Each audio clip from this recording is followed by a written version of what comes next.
Se sabe bien en la comunidad y entre los fans que buscar mods para Half-Life es como adentrarse en lo desconocido, una especie de jungla donde podemos encontrar proyectos de todo tipo. Joyas que se ganan de forma bien merecida el cariño de los jugadores y que nunca son olvidadas con el tiempo, pero por otro lado también tenemos mods que son prácticamente basura, queriendo que te devuelvan tu dinero y tu tiempo desperdiciado. ¡Qué decepcionante! Hoy hablaré de uno de esos polémicos proyectos entre los jugadores. Un juego que todo el mundo se pregunta, ¿por qué fue aceptado en Steam para empezar? Se trata de Half-Life Before. Este mod fue lanzado el 5 de marzo de 2009 en la página de ModDB y posteriormente publicado en Steam a finales de 2013, tras ser aceptado por el programa Greenlight, que se encargaba de ayudar a los desarrolladores a publicar sus juegos en la plataforma de Valve a través de las votaciones de los usuarios. Actualmente Greenlight fue reemplazado por Steam Direct como su sucesor en junio de 2017, y aunque ha sido un éxito tanto para Valve como para el resto de los estudios, muchos jugadores cada vez desconfiaban más de este sistema por el contenido tan mediocre que a veces nos llegaba. Tío, eso no suena bien. Entre ese contenido de calidad muy cuestionable se encontraba Half-Life Before, realizado por Cryashock Studios, bajo la dirección de una sola persona, Andriy Vincevich, conocido en internet como Gua. Este creador tiene una página web donde nos muestra todo su contenido como desarrollador independiente, especializándose en juegos de terror. Curiosamente, había hecho mapas para Counter-Strike 1.6 entre 2004 y 2007, indicando que ya tenía experiencia en el motor Gold Source, mucho antes de hacer Half-Life Before. Pero centrémonos en la historia. Este juego nos mete en la piel de Andrew Winner, un científico de Black Mesa con el traje HV cuya misión es recuperar un cristal de Xen, viajando a una dimensión alternativa a la nuestra para traerlo después a las instalaciones. Sí, parece que el universo de Half-Life no es lo suficientemente grande para Gua, que ha tenido que crear un mundo alternativo para añadir una historia medio coherente al mod, pero llegados a este punto, se lo compro. Este cristal de Xen se encuentra dentro de un buque de carga llamado Black Rock, que parece haber sufrido una invasión por parte de la fauna alienígena, pero no se entra en detalles sobre el origen de por qué han aparecido aquí, pero bueno, no esperéis más de todo esto. Terminada esta introducción y resumen, vamos a hacer un análisis y explicación de lo que nos encontramos en esta breve campaña de 15 minutos. Sí, como lo oís, 15 minutos exactos. Los negativos que ha recibido, en mi opinión, se los ha ganado a pulso, y me sigue asombrando que esto haya sido aceptado en Steam como si hubiese burlado cualquier tipo de filtro de calidad. A su lado os juro que Prospect me parece buen juego. No sea ridículo.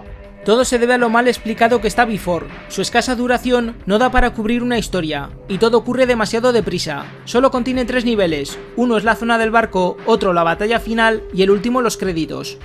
Before originalmente iba a ser parte de un paquete de mapas hechos por distintos desarrolladores rusos y que conectarían entre sí a través de portales que nos llevarían a distintos lugares y mundos. El problema es que el proyecto no llegó a buen término y Gua, en vez de usar su mapa para extenderlo y hacer una experiencia más sólida, decidió lanzarlo a Steam Greenlight con un mínimo de mantenimiento y parches, y este fue el resultado. De hecho, no están todos los enemigos y armas de Half-Life, y el jefe final, conocido como Genmod 262, es cutre a más no poder. Ya lo vais a ver luego, no tiene desperdicio, en serio. Before comienza con G-Man observando la proa desde el puente de mando, aunque no tiene ningún tipo de conversación con nosotros ni papel, y no lo volvemos a ver salvo unos instantes durante los créditos. Bastante bien hechos, debo decir, pero de eso hablaré más tarde. Andrew Winner llega a esta realidad alternativa a través de un portal en un pequeño helipuerto y siendo recibido al instante por un simpático Heathcraft. Honestamente no creo que esta sea la mejor forma de dar la bienvenida a un jugador. Hay decisiones que dejan mucho que desear, pero hay otras que me han parecido correctas, como ya iré citando después. La proa y parte de la cubierta está infestada de Heathcrafts y zombies. Es un buen detalle que Gua haya incluido los de Opposing Force, aunque recibir la pistola, la palanca y la ametralladora a los 5 segundos de comenzar el juego no me parece algo acertado. Por cierto, la pistola de 9 mm usa un modelo completamente rediseñado, que me parece muy bonita. No sé si la ha hecho él o la ha cogido prestado de otro mod, pero para ser algo en alta definición tiene cierto encanto, y os lo dice alguien que no es fan de los modelos HD en Gold Source. El helicóptero que hay a nuestro lado tiene montada una ametralladora pesada para acabar con los zombies de la cubierta, pero por alguna razón es muy difícil apuntar con ella, así que al final sale más conveniente matarlos tú mismo. ¡Mueres, sanguijuela! Pese a los tropezones como primera impresión, debo decir que el ambiente está bien logrado, la lluvia le da un buen toque y el uso de las texturas nuevas encajan bien entre sí. Veremos que en la cubierta hay una gran cantidad de cajas y contenedores con material genético peligroso, varios con alienígenas que las romperán para salir y atacarnos. A los 2 minutos recibiremos la escopeta y tendremos un pequeño puzzle, si es que puede llamarse así, donde deberemos apilar un par de cajas de madera para poder subir a otro contenedor. La textura al golpearla con la palanca es blanquecina, como si el juego pensara que es cristal. No sé, juzgadlo vosotros mismos.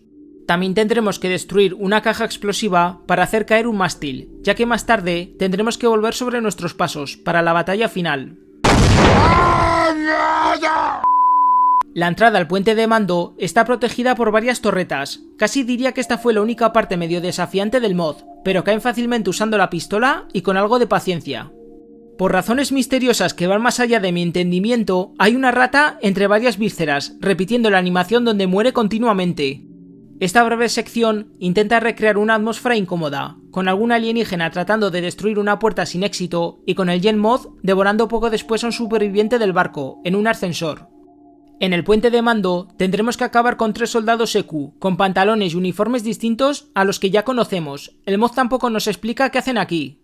Supongo que querían controlar la invasión del barco, pero quién sabe, una vez más, nada se nos explica, y tampoco los volvemos a ver en lo que queda de juego. Cerca de una sala, veremos otro superviviente, que sabrá lo que hemos venido, nos abrirá una caja con un botiquín y nos dará acceso a la parte inferior del buque, para conseguir el cristal y terminar nuestra misión. Al poco de regresar por donde hemos venido, oiremos como el Gen Mod aparece por alguna rejilla y lo mata. El viaje de vuelta estará lleno de Alien Grunts y Controllers, pero con el arsenal del que disponemos no serán un problema, y la ballesta ayuda mucho en esta parte. Una vez que nos adentremos en las profundidades del barco, nos las veremos con el Gen Mod, con una escena donde aparece por un conducto de ventilación y se come el cristal que buscamos, iniciando posteriormente la batalla final. Esta cosa flotante que es un Eland con la boca de un barnacle nos perseguirá sin cesar por la sala. Por alguna razón, las armas que hemos recogido en el anterior nivel no las mantenemos, y en su lugar el juego nos dará varias desperdigadas por el suelo. Durante el combate aparecerán Snarks y Alien Controllers, pero la pelea en sí es bastante ridícula, y con movernos en círculos mientras le disparamos, caerá al medio minuto, explotando y soltando el cristal, dando por terminado Half-Life Before. Por alguna razón, si el Gen Mod nos atrapa con la lengua, no vemos cómo nos mata, simplemente la escena donde aparece se repite de nuevo. En este nivel también noté que hay un bug, ya que si guardamos durante la pelea y cargamos la partida, el juego se quedará bloqueado y nunca nos la cargará, por lo que tendremos que usar una partida previa del primer nivel. Algo va mal, esto no tendría que pasar. Poco más queda por decir, veremos a G-Man hablar con un científico mientras los créditos van pasando, y la cámara se desplaza por los pasillos de Black Mesa. El cristal de Sen que recogimos aparecerá justo al final, con Andrew Winner entrando por una puerta. Lo que más gracia me hace tras terminarlo es que el juego crashea automáticamente, devolviéndote al escritorio, en vez de redirigirte al menú, un final muy acertado dado la naturaleza del mod. Pues esto es básicamente Half-Life Before, un mod súper corto que no tenía ningún motivo para estar en Steam. Su corta duración es lo que lo mata a mi ver. No digo que tendría que haber sido de 8 o 10 horas la experiencia ni mucho menos, pero habría estado bien si hubiese tenido la misma duración que Blue Shift o el episodio 1. Creo que si el barco hubiese sido lo suficientemente grande tanto en el interior como en el exterior, podría haberse quedado en una experiencia de 2 horas que habría dejado sin duda una mejor impresión entre los jugadores, algo así como un mini Borealis. Sobre todo porque si la cubierta hubiese sido más larga y con la oportunidad de haber explorado la popa del barco junto con varias salas y pasillos por dentro, las valoraciones habrían sido sin duda algo más positivas. La idea de que el Gen Mod nos va acechando y arrastrándose por todos los conductos de ventilación del buque mientras va devorando a los supervivientes que encontramos tiene potencial en crear una atmósfera de terror, pero está horriblemente mal ejecutada.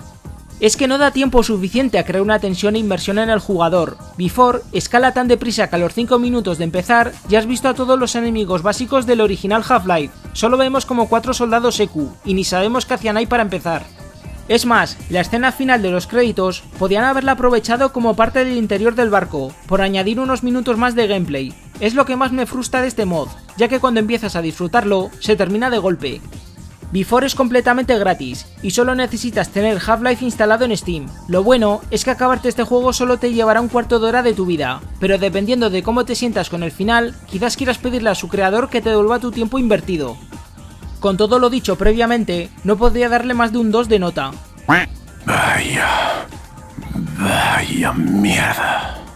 Ya os digo que podía haber sido un juego interesante, como una pequeña Black Mesa en forma de barco, si al menos hubiese tenido unas dimensiones mucho más grandes. Si le diese más puntuación, siento que estaría faltando el respeto a otros mods que ya he analizado en el pasado.